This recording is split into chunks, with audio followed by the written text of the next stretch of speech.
नमस्कार। आज हम मध्य प्रदेश से जुड़े भीली जनजाति के चित्रकार स्वर्गीय पेमा पत्या पर एक कार्यक्रम लेकर उपस्थित हुए हैं। हाल ही में उनका निधन 31 मार्च को हो गया है। वे मध्य प्रदेश के जनजाति चित्रकारों में बहुत अग्रणी थे और लगभग पिछले 4-5 दशकों में उनका जो भी एक रचनात्मक सहयोग, उपस्थिति और उनके व्यक्तित्व से मध्य प्रदेश के को सांस्कृतिक जगत में जिस तरह का एक परिष्कार प्राप्त हुआ, चर्चा प्राप्त हुई, उस दृष्टि से वो एक बहुत महत्वपूर्ण चित्रकार माने जाते हैं। पेमा पत्या जी के बारे में कहा जाता है कि जो उनकी एक पिथौरा चित्रकला की परंपरा थी, जिसको लगातार उसी पर वो काम करते रहे, उसे बहुत गहराई से उन्होंने गुना बुना था। यह कला उनको उनके पिता से मिली थी।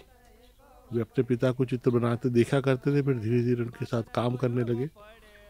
आप कल्पना कर सकते हैं कि ऐसे समय में जब लगभग 80-85 साल पहले कोई बचपन में कोई भीले समुदाय का कोई ऐसा बच्चा होगा जो चित्र बनाने का प्रयास करे, चित्र बनाना सीखे और अपने पिता को देखकर, जिसमें एक सीमा रहती होगी, रंगों की उपस्थिति, रंगों की उपलब्धता, एक सीमित रंगों के साथ काम करना, ये सब उन्होंने किया और अपनी जगह बनाई। 80 के दशक में जब मध्य प्रदेश में जगदीश स्वामीनाथन जैसे बड़े चित्रकार यहाँ आके रहे और उन्होंने भारत भवन में रहकर लोक रूपंकर कलाओं के क्षेत्र में बहुत महत्वपूर्ण काम किया, तब की खोज है पेमा पत्या जी। और उन्होंने भारत भवन में आकर बहुत सारा काम किया। मध्य प्रदेश संस्कृति विभाग के निमंत्रण पर अनेक बार आदिवासी लोक कला एवं बोली विकास अकादमी ने उनको निमंत्रित किया। बहुत सारा काम उन्होंने मध्य प्रदेश के लिए किया, संस्कृति विभाग के लिए किया। उनके बनाए हुए चित्र आज भी हमारी धरोहर की तरह हैं। उनकी जनजाति संग्रहालय में आवाजाही, उनका उपस्थित होना, उनका रहकर लगातार काम करना, वो सब बहुत अप्रतिम यादें हैं। उन्हीं में से कुछ अंश लेकर हम इस कार्यक्रम में आपके सामने उपस्थित हुए हैं। हमारा विश्वास है कि इस प्रस्तुति के माध्यम से, जो लगभग 20 मिनट की होगी, आप एक कलाकार को आदरांजलि अपनी प्रकट कर पाएंगे। हम सब भी उसी विनय भाव से इस कार्यक्रम को प्रस्तुत कर रहे हैं। आपको दिखाते हैं, आपको ले चलते हैं उस संसार में जहाँ पेमा जी काम करते रहे।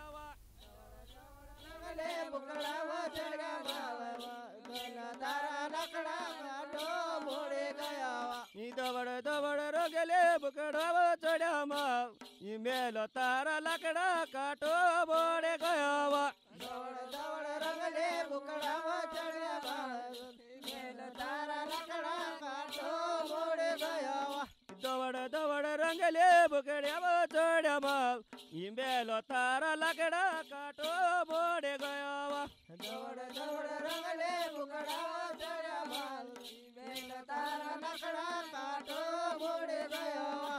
माता माता नो मेलो हे माता जोग बना जाए, माता माता नो मेलो माता जोग बना जाए, माता। पिथौरा जो कि भीलों का पारंपरिक कहें या अनुष्ठानिक कहें एक चित्र शैली है, जिसके वे एक ऐसे चितेरे थे, लगभग पिथौरा में हम लोग उनको पर्याय की तरह देखते हैं। जब भी पिथौरा की बात होती है तो हम लोगों के मन में सहज ही पेमा पत्या जी का नाम आता है। भारत भवन में जो आदिवासी लोक कला संग्रहालय है, उनके चित्र भी हैं उसमें, और उसी संग्रहालय में मैंने उनको प्रत्यक्ष रूप से चित्रों को, पिथौरा को रचते हुए देखा है। जो रेखांकन रचते थे, आप सब जानते हैं कि दो घोड़ों के बीच एक मनुष्य की उपस्थिति होती है पिथौरा के अंतर्गत।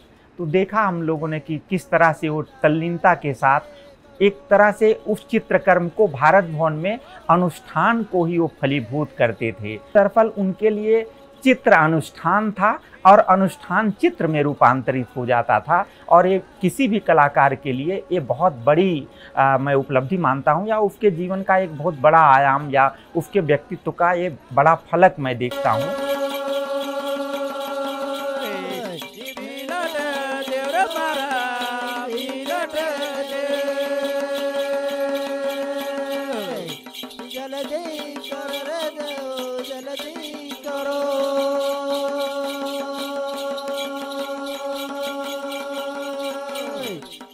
जल्दी करो रे बिलट जल्दी करो जल्दी करो रे बिलट जल्दी करो जल्दी करो रे बिलट जल्दी करो रे बिलट जल्दी करो आज तो खेल पड़ेगा तारी बात दगा तारी बात। पिथौरा भील आदिवासियों की विश्व प्रसिद्ध चित्रकला है। इसे पिठौरा भी कहा जाता है। पेमा फत्या उसके श्रेष्ठ कलाकारों में माने जाते रहे। भील जनजाति की एक विशिष्ट कला है। इसमें ध्वनि सुनना एवं उसे आकृति के रूप में उकेरने की अद्भुत कला का प्रदर्शन किया जाता है। यह कला भारत में एक ऐसी अकेली कला है जिसमें विशिष्ट ध्वनि सुनना, उसे समझना और लेखन से चित्र रूप में प्रदान करना प्रमुख है। शायद इसीलिए इस विधा को लिखंदरा कहा जाता है और हमारे पेमा फत्या जी के चित्रांकन कर्म को भी, जो रेखांकन प्रधान है, उसको भी हम लोग लिखंदरा की उपमा से सम्मानित करते हैं।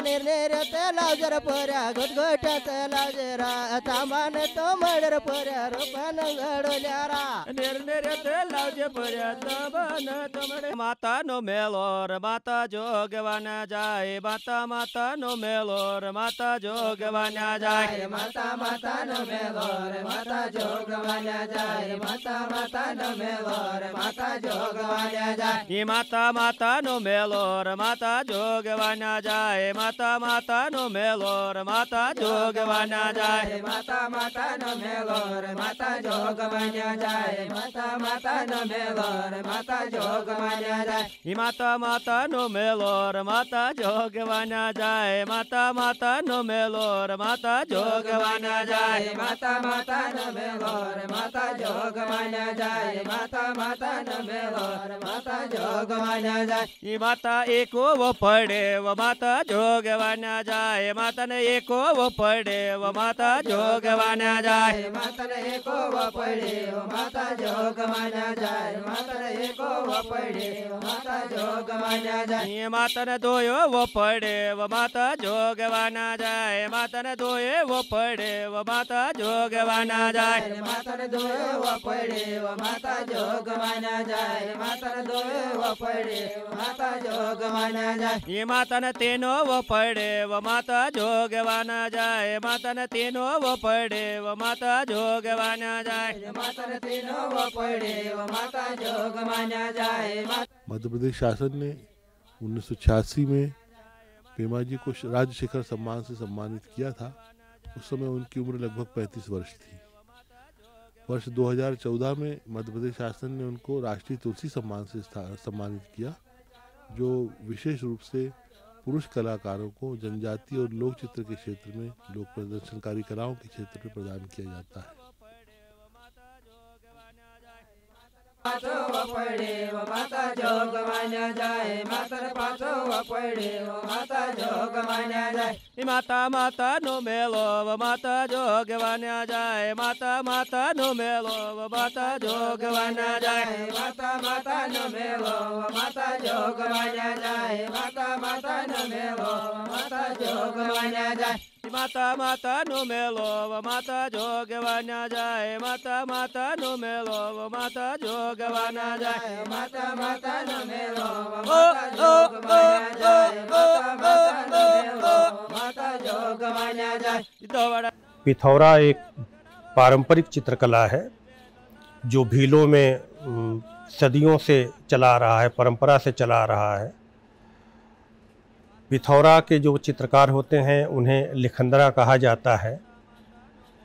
यह पहली बार मुझे पता चला कि अभी तक हम जो चित्रकार होते थे उन्हें चित्रकार या कलाकार के नाम से ही हम जानते थे, लेकिन पहली बार हम लिखंदरा के नाम से कलाकार को जाने, वह पिथौरा के कलाकार के माध्यम से ही जान पाए कि जो पिथौरा का कलाकार होता है, जो दीवारों पे बनाता है, चित्र बनाता है, वह दरअसल चित्र बनाता नहीं है, चित्र उसका कर्म नहीं है, वह चित्र लिखता है।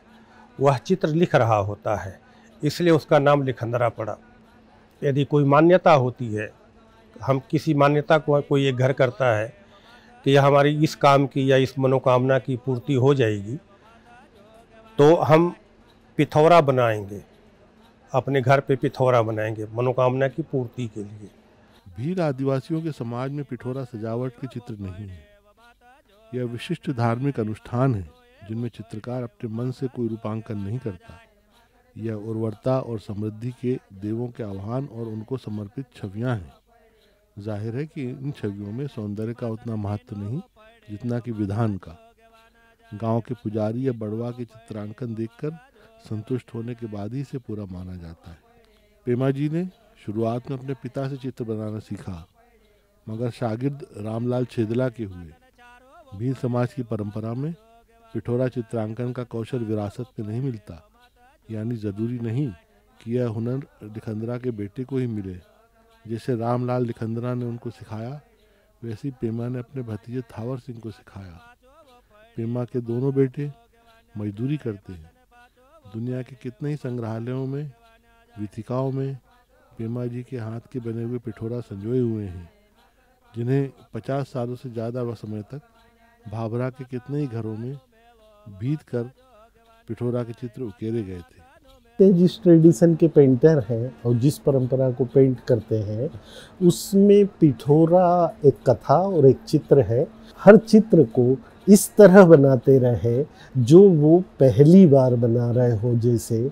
और ये जो विनय है, ये जो संकोच है, ये उनके रूपाकारों में, उनकी रेखाओं में, उनके रंगों में, हर जगह आप देख सकते हैं कि वो कितने संकोच से बना हुआ चित्र है। पेमा भत्तिया जी पर ये कार्यक्रम प्रस्तुत करते हुए हम सभी थोड़ा भावुक होते हैं, क्योंकि मध्य प्रदेश आदिवासी लोक कला एवं बोली विकास अकादमी ने जनजाति संग्रहालय में उनको सदैव खुला निमंत्रण दे रखा था और प्रायः उनको यहाँ पर आकर काम करते हुए देखा जाता था। अनेक स्थान, अनेक जगहें, अनेक बैठने उठने की जगहें, काम करने की जगहें पेमा जी के यादों से जुड़ी हुई हैं, उनके काम करते हुए कृतित्व से जुड़ी हुई हैं। आज जब वे नहीं हैं तो उनकी याद हमको उसी तरह से आना स्वाभाविक है।